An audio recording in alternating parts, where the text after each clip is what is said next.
World War II and the Aztec Eagles. Mexico joined the U.S. and its allies in World War II in May of 1942. It had a small peacetime army and navy, but along with Brazil, it became only one of two Latin American countries to fight with the Allies.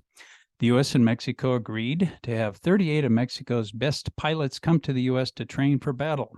They came to be known as the Aztec Eagles. They flew around 60 missions in the South Pacific, dropped 1,038 bombs, fired over 1 million rounds of ammo, accumulated 1,290 hours of combat missions, and lost 5 pilots in the line of duty.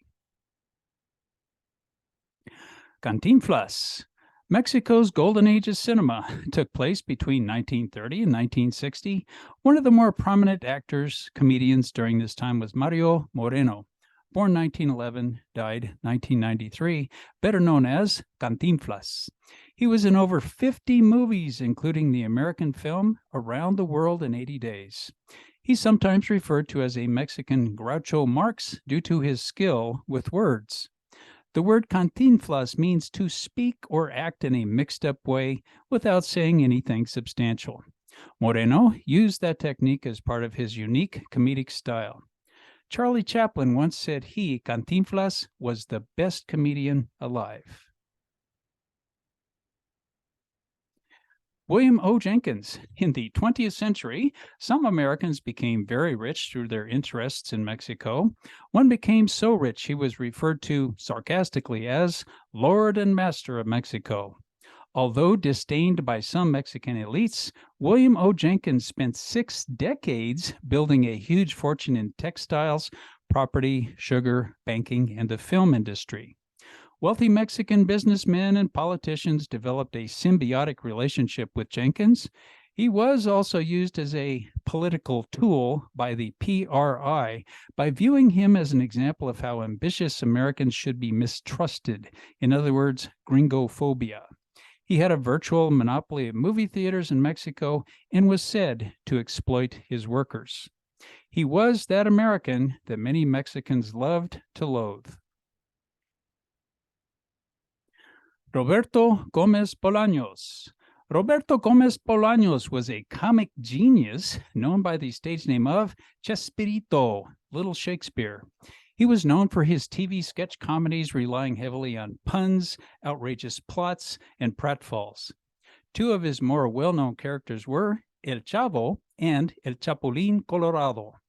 El Chavo was a kid in an apartment complex who kept getting in trouble with other tenants because of his naivety and impishness. El Chapulín Colorado was a grasshopper dressed in red, a clumsy but successful superhero. Each episode would start with the announcer declaring, "More agile than a turtle, stronger than a mouse, nobler than a head of lettuce, his shield is his heart. It's El Chapulín Colorado." He was so popular that his death was treated as a national day of mourning. American football in Mexico.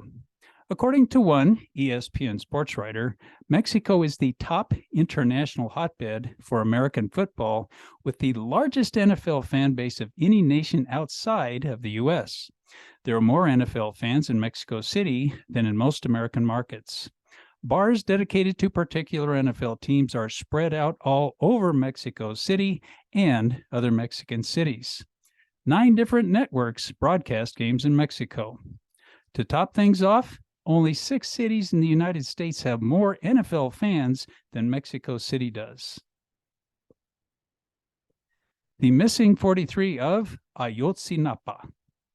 Late September of 2014, students from a teacher's school in southern Mexico were traveling by bus to Mexico City to take part in a commemoration of the Tlatelolco massacre of 1968. Somehow, a local drug lord mistakenly thought at least one of these buses had a huge amount of illegal drugs on board that were supposed to be headed to the United States for sale. En route to Mexico City, the buses were forced to stop. There were shootings, injuries, violence, torture, murder, and disappearances of many of these students. In fact, 43 of them did just simply disappear. It turns out there's unequivocal evidence the government and military were in cahoots with the drug cartel. Remains of 3 of the students have been found so far, and the investigation is still ongoing. Connections all the way up to the president of Mexico have been established, and this event continues to haunt Mexico.